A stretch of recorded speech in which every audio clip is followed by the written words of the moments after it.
I do not think I will ever forget the icy look on Jenny's face that night as we drove home. She sat all the way on her side of the car, arms crossed, eyes like stone. I could practically feel the contempt rolling off her, filling the quiet with unspoken accusations. Why was she so angry? I guess I had botched her night, in her opinion. That much I understood. But the rest? Well, that would take longer to digest. We had just left a party at our friend's place, Lisa and Tom's, one of those big suburban houses with way too much space, where everyone wanders around, pretending they belong. Jenny and I had been married 10 years, had 3 kids, a decent life. Nothing too wild, nothing to complain about. But apparently, Jenny wanted something more. And tonight, I found out exactly what that more meant. It started when she casually let her keys slip into a large glass bowl on the dining table. I felt a flash of unease, but shrugged it off. "Hey, Jenny," I said, trying to keep my voice light. "What's with the keys?" She gave me a sideways glance, a strange smile on her lips, and shrugged, saying, "Oh, it's just for fun. Nothing serious." As the night wore on, I noticed each couple slipping their keys into the bowl too, followed by whispers and giggles I could not make out. A gut feeling was gnawing at me, though I still could not put a name to it. Then, the big reveal came, like a punch I never saw coming.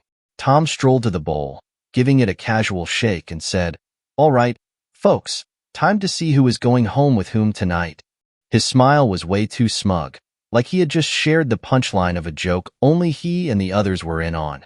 The whole room was buzzing, a couple of people giving nervous laughs while others just glanced around. Ready for the main event? I felt the blood drain from my face as it dawned on me. Jenny, though, looked thrilled. She looked up at me, eyes sparkling, and whispered, "You game, honey?" Her tone was playful, daring even, like she was offering me some new dessert to try. But there was a depth in her voice I had not heard before. "Are you kidding me?" I asked, my voice a little sharper than I intended. She shrugged again, still wearing that strange smile. "It's one night, Mark.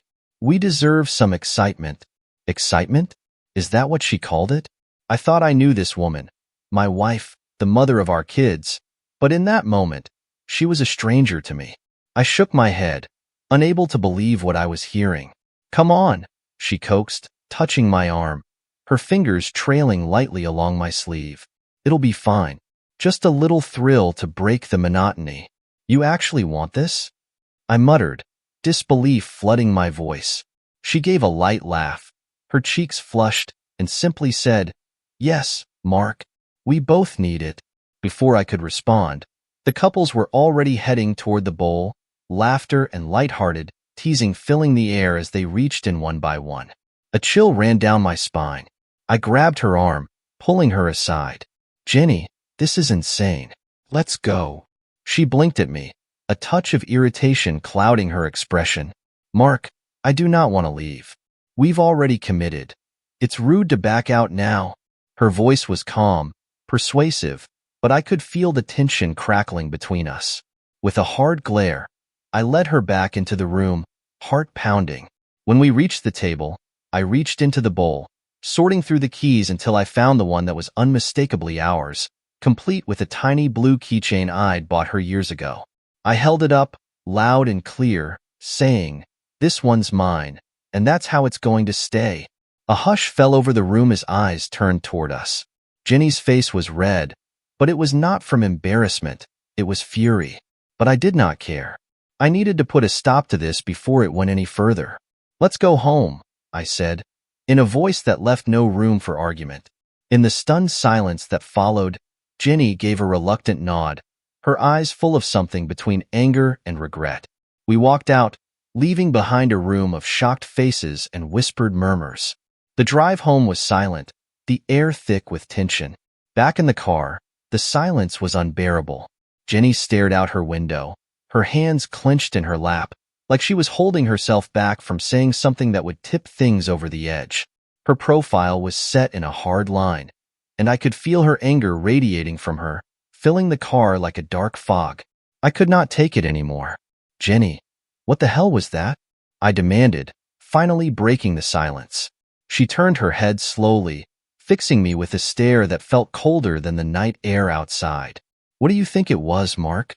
Her tone was sharp, cutting right to the heart of it. It was a chance to break out of this routine we are stuck in, to feel alive again. Maybe even desired? Desired? I echoed, nearly choking on the word. I could not believe she was actually saying this to me. You think tossing our marriage into some kind of cheap thrill is going to make things better? She sighed, looking away again, and for a moment, I saw something shift in her eyes. Something sad, maybe even desperate. You do not understand, she muttered, her voice barely above a whisper. I love our family, but sometimes, I just feel invisible. And tonight was different. I wanted something, just for me. Her words hung in the air, twisting in my mind as I tried to make sense of them. Invisible? Had she really felt that way all this time?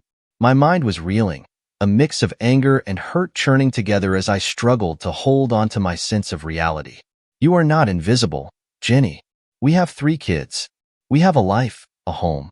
I am here every day, working for us, doing everything I can to make sure you and the kids are taken care of. But you want something for yourself? My voice rose, unable to keep the bitterness from seeping in. I thought that was what this marriage was about. Both of us, together. She let out a dry, almost bitter laugh. Together, she scoffed. We are always together, but sometimes I wonder if you actually see me, Mark. Really see me. Not just as the mother of your kids or your wife, but as me.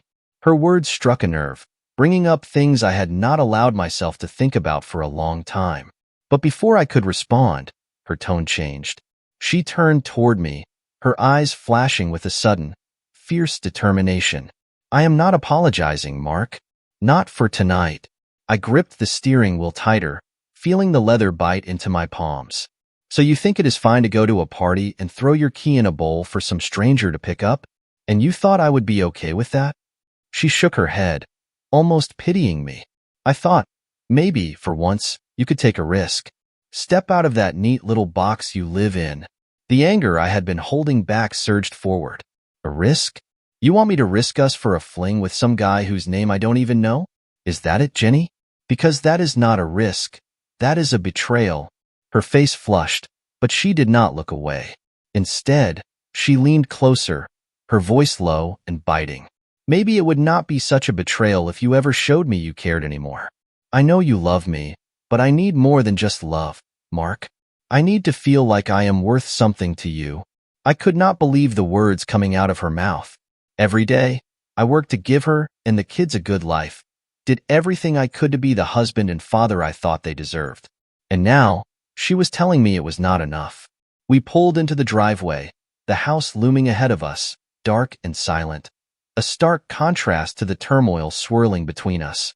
I killed the engine, but neither of us moved. We sat there, the tension filling the small space between us, growing thicker with every passing second. Finally, she spoke again, her voice quieter now, almost pleading. Mark, I just need you to understand. I was not looking for someone else. I just wanted a moment where I could feel like myself again. I sat there, feeling a mix of anger, confusion, and something I could not quite name. I wanted to say something, anything, to bridge the gap that had somehow grown between us without me even noticing. But the words would not come. Without another word, she opened her door and got out, heading for the house. I watched her go, feeling a strange sense of finality settle over me, like a door had closed, leaving us on opposite sides. She walked up the steps and disappeared inside, leaving me sitting alone in the dark, wondering how everything had gone so wrong. After a moment, I followed her inside, locking the door behind me as if that could somehow shut out the storm that was now raging in my mind. I found her in the kitchen, her back to me as she poured herself a drink, her shoulders tense, her movements jerky and unsteady. Jenny, I said, my voice rough with exhaustion. She turned around, looking at me with an expression that was hard to read. Part anger, part sadness, and maybe, just maybe, a hint of regret. But she did not say a word. Instead, she raised the glass to her lips, took a long, slow sip, and then, without another glance in my direction, turned and walked down the hall, leaving me standing alone in the empty kitchen, feeling like a stranger in my own home. The night stretched on, heavy with silence, and for the first time, I realized just how close we were to losing everything. I did not sleep that night. I lay awake in bed, staring at the ceiling, my mind spinning with Jenny's words. The house felt like a stranger's, each creak of the floorboards, each flicker of shadow from the street lamp outside, somehow unfamiliar, threatening even. Jenny lay next to me, her back turned, her breaths slow and even. She had fallen asleep almost immediately, as if the fight had been nothing, just another part of her night. But it was not nothing to me. Around 3 in the morning, I slipped out of bed, feeling the need to clear my head. I grabbed a blanket and wandered into the living room, the quiet stillness amplifying the pounding in my chest. My mind was filled with fragments of everything she had said. Invisible. A thrill. Needed to feel desired. In that dark silence, doubt started to creep in, like an unwanted guest who refused to leave. Had I truly taken her for granted? Maybe I had gotten too comfortable, fallen into the same routines every day, taking for granted that she would always be there, always by my side. I sank onto the couch, staring at the faint glow of the clock on the wall. 5 hours to go until the kids would be up, until the day would start, until I would have to pull myself together and pretend that everything was fine, that Jenny and I were still the couple everyone thought we were. But after tonight, I knew that lie would be harder to tell. The morning sun finally rose, spilling golden light across the room, and I felt an odd sense of relief as I heard the first soft footsteps of our youngest, Alex, coming down the hall. I had to get moving. I had to find something to ground me, to keep myself from sinking into the dark pit that seemed to open every time I thought about last night. The kids brought a sort of natural calm with them, a sense of purpose I clung to as they settled into breakfast, their small voices breaking the silence I had been drowning in all night. Jenny slipped into the kitchen, looking tired but composed, her face a mask of normalcy that, in that moment, I envied. I wondered if she had any idea of the storm raging inside me, or if she even cared. As I drove the kids to school, the day unfolding like any other, Jenny's words from the night before kept playing in my mind, like a song I could not shake. Her words, feeling invisible, needing excitement, craving desire, gnawed at me, making me question everything I thought I knew about our life together. Was this really how she had felt all this time? When I got home, the house felt like a tomb, too quiet, too still. Jenny had gone off to work, leaving behind only the faint scent of her perfume lingering in the air, a reminder of the woman I thought I had known, but now barely recognized. My phone buzzed, snapping me back to reality. It was a text from Tom, one of the hosts from the party last night. "Hey Mark. Look, sorry about last night. Didn't realize you weren't on board with the party plan. Jenny didn't tell you? Anyway, hope there are no hard feelings. It's just how we have a little fun around here." I stared at the message, anger bubbling up again, fresh and raw. Just a little fun? Was that really what everyone thought? Just a few harmless games to spice things up? I wanted to reply, to fire off some scathing response, but I knew it would not change anything. These people had a different idea of marriage, of loyalty, of love, and apparently, Jenny shared it. My hand was trembling as I set the phone down, unable to shake the feeling that my entire world was crumbling. I decided to get out of the house, hoping that some fresh air would help clear my mind. I needed to process everything, to figure out where to go from here. But the walls of our home felt too close, too suffocating. I drove without a destination, just following the familiar streets of our neighborhood, watching as families walked their dogs, couples sipped coffee on their porches, kids played in their yards. Everyone else seemed so normal, so unaware of the chaos that had just taken root in my own life.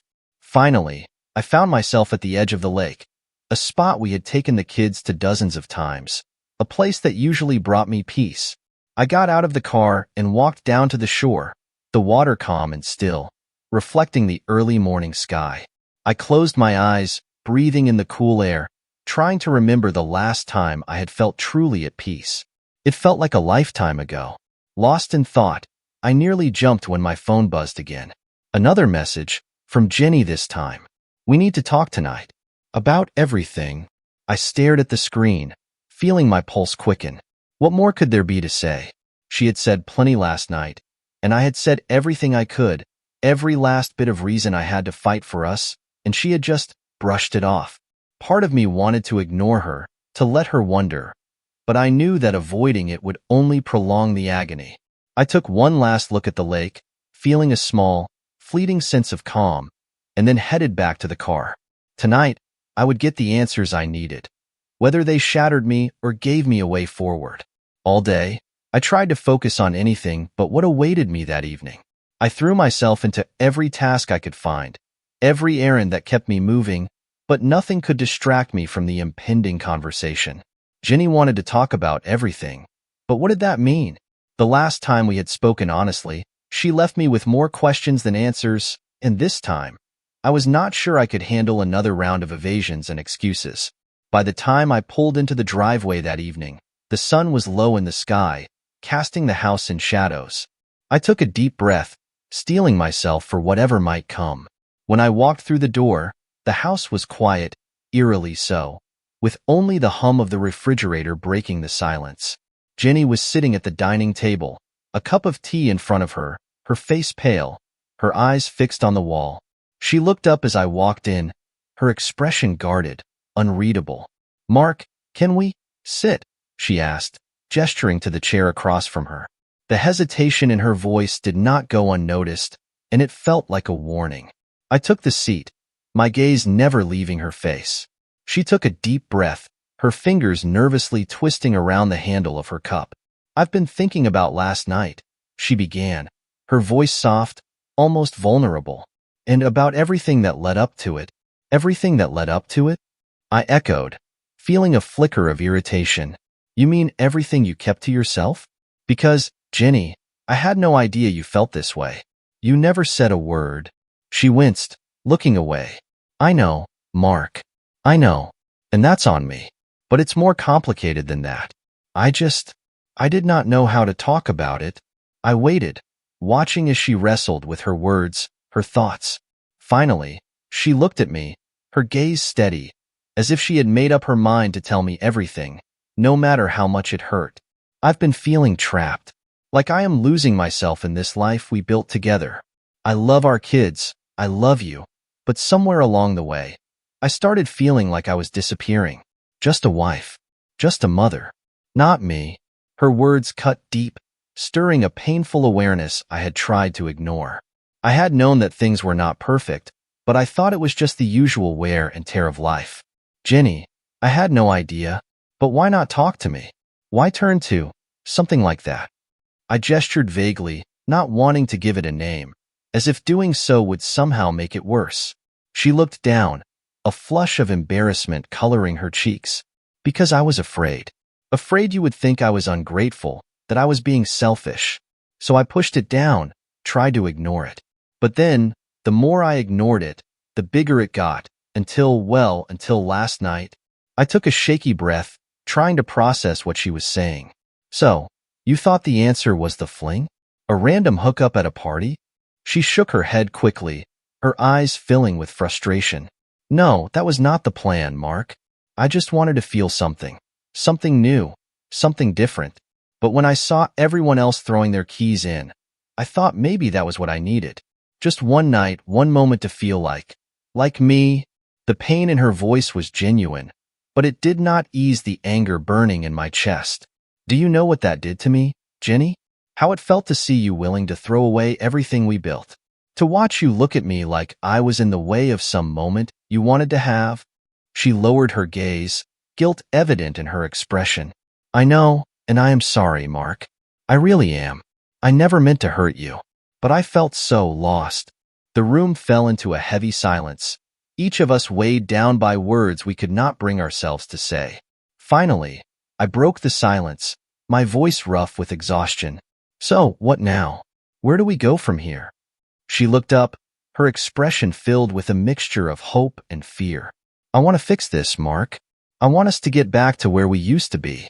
I know it will take time, but I am willing to do whatever it takes. I will go to counseling. I will work on myself. I just want to be the woman you fell in love with again." Her words should have given me relief, maybe even hope, but instead, I felt a surge of bitterness. I do not know if that's possible, Jenny.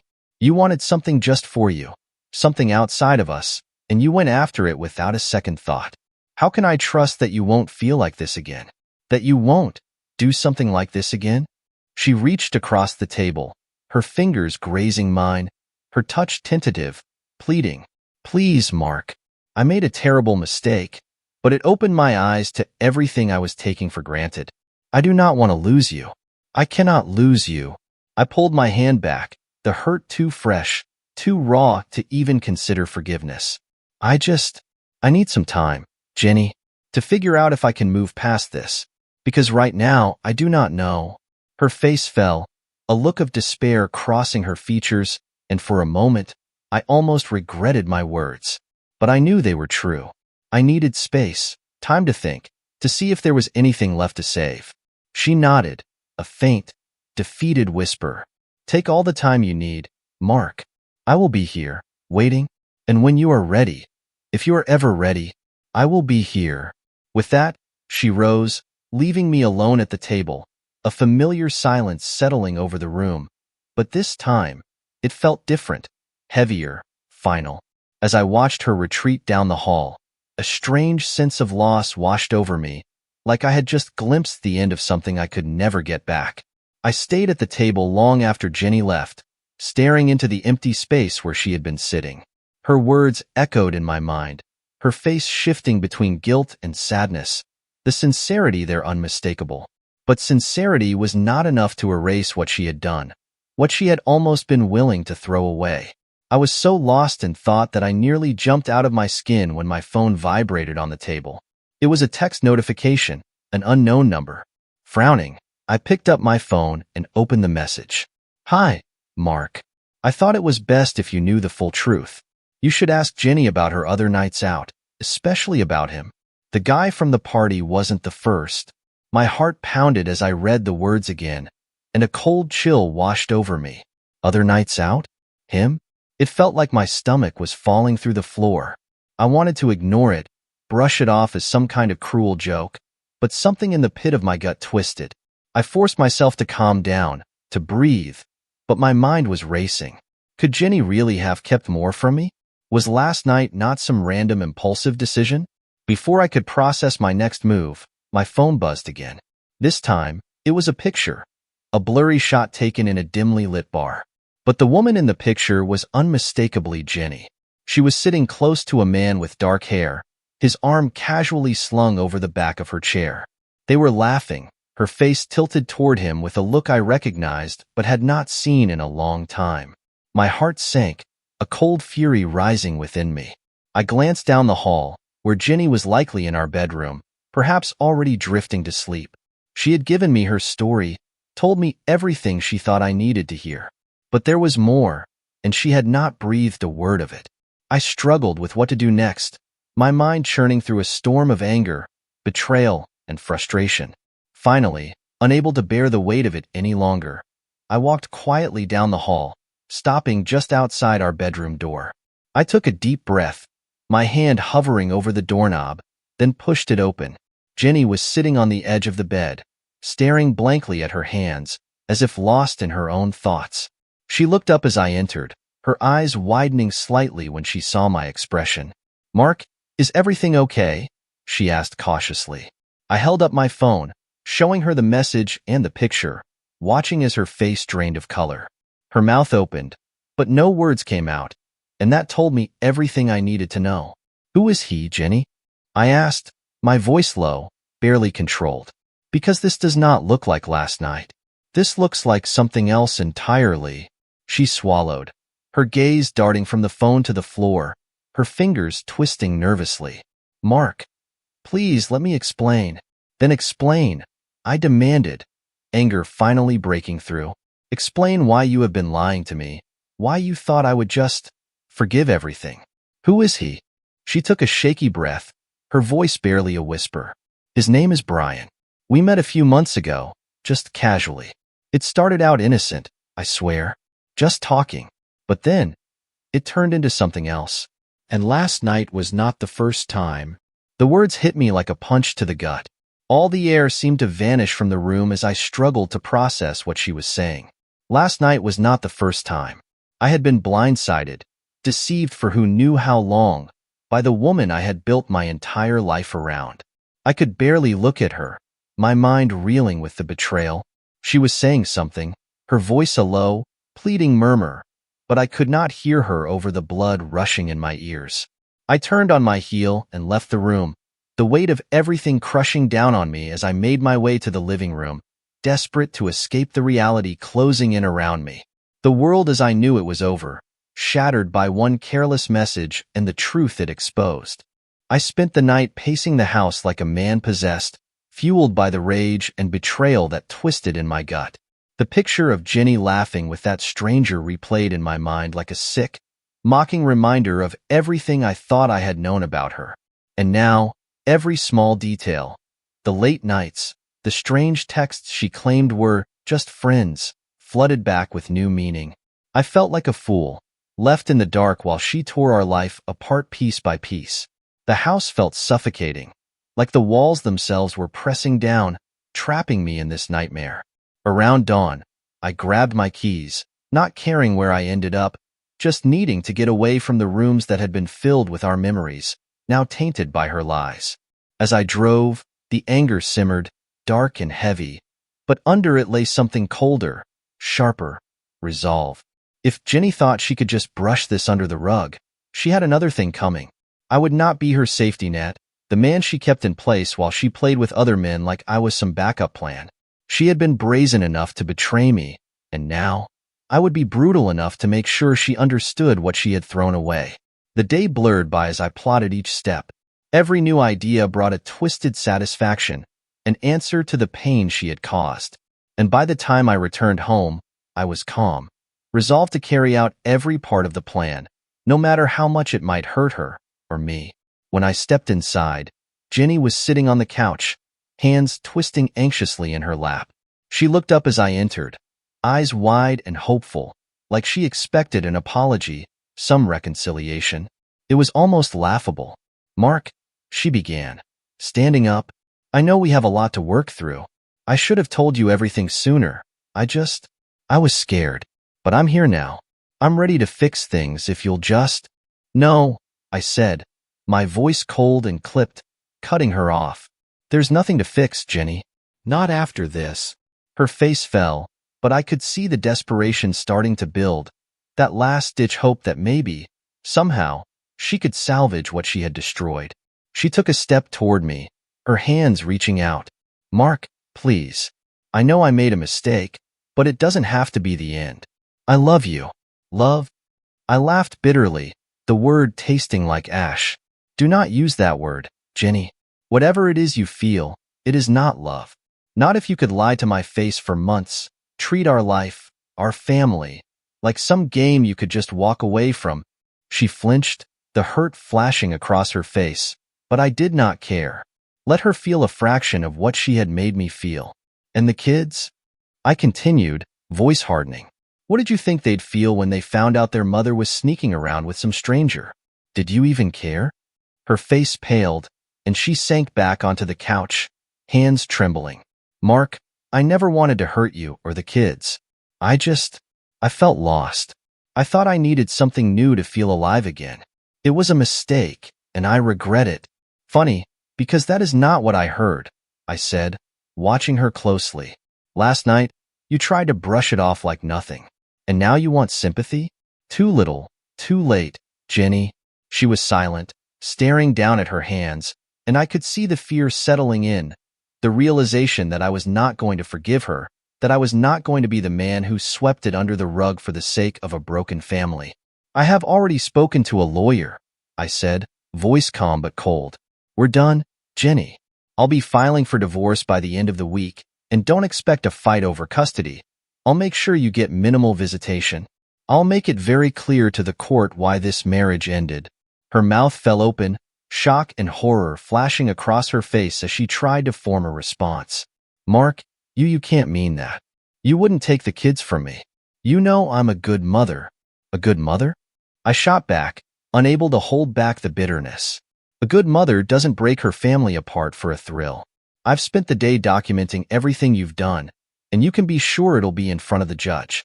Every text, every lie, every dirty secret. Her expression crumbled, panic finally overtaking her. Please, Mark, she whispered, voice choked with desperation. You can't do this. I made a mistake, but it was just, I didn't mean for it to get this far. Well, it did, Jenny. And now, you'll have to live with the consequences. I walked away, leaving her there, alone and broken, with nothing but her regrets. And as I closed the door behind me, I felt a cold satisfaction settle in, knowing she had lost everything, her family, her security, and the life she had so carelessly tossed aside. As I closed the door behind me, I felt a grim sense of satisfaction settling into my chest. But the anger and betrayal still roiled under the surface, refusing to let me rest. I knew there was one more loose end to tie up before I could truly leave this behind. Brian.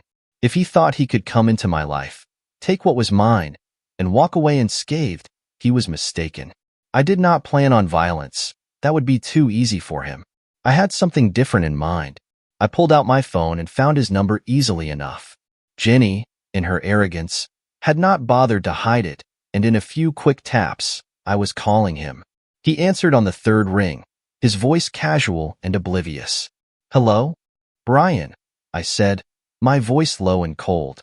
I heard a slight hesitation on the other end, like he recognized the edge in my voice. Yeah? Who's this?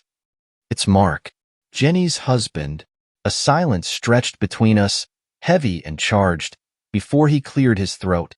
Look, Mark, if this is about Jenny, it is about Jenny. I cut in sharply. And if you have any sense left in that thick head of yours, you'll listen closely. You messed with my family, Brian. And I do not take that lightly. He chuckled nervously, trying to deflect. Hey man, it was mutual. She came to me, you know? Save it, I snapped. I'm not interested in excuses. I just wanted you to know that everyone's going to hear about you and Jenny. Everyone, your wife, our friends, your kid's school. You're about to get famous, Brian. I let the words hang in the air, knowing he could feel the weight of them. And one more thing, I added, voice dropping lower. If you ever come near my family again, if you so much as think about Jenny or my kids, I will make sure you regret it. He tried to laugh it off, but I could hear the unease in his voice. Look, Mark, it was just a fling. You're taking this way too personally. Too personally? I laughed, a cold, hollow sound. That's where you're wrong, Brian. This is as personal as it gets. With that, I hung up, leaving him to sweat over his next steps. It was a small victory, but it gave me a sliver of peace. Now, all that was left was to clean up the mess Jenny had made. When I got back to the house, Jenny was waiting for me in the living room, her face pale, eyes red-rimmed and desperate. Where did you go? She asked, voice trembling. To tie up some loose ends, I replied coolly. I called Brian. Her face went white, her eyes widening with horror. Mark, you didn't. Oh, I did, I said, enjoying the panic that flickered across her face. Everyone's going to know, Jenny. Your parents, his family, our friends. I'm not covering for you. I want you to feel every ounce of this betrayal. She sank onto the couch, her head in her hands, voice choked with a sob.